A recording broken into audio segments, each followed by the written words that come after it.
मनपाचे 4 प्रस्ताव हे फेरविचारासाठी प्रशासनाकडे आता पाठवण्यात आलेले आहेत। आदित्य ठाकरे यांच्या आक्रमक भूमिकेला अखेर यश आलेलं आहे आणि सुधार समितीची माघार आदित्य ठाकरे यांच्या आक्रमक भूमिकेनंतर घेण्यात आलेली आहे। तर ठाकरे सेनेच्या आक्रमक पवित्र्यामुळे 4 प्रस्तावांना स्थगिती देण्यात आली असून सुधार समिती अध्यक्षांकडे प्रस्ताव हे पुनर्विचारासाठी पाठवण्यात आले।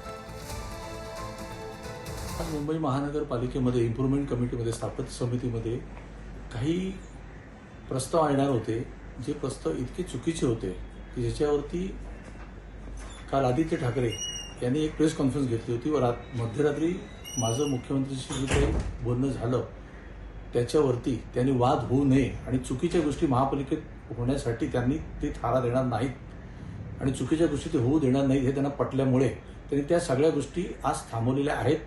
त्याच्याबद्दल त्यांचे धन्यवाद व सत्तारूढ आणि विरोधक हा वाद आज तरी महापालिकेत टळलेला आहे।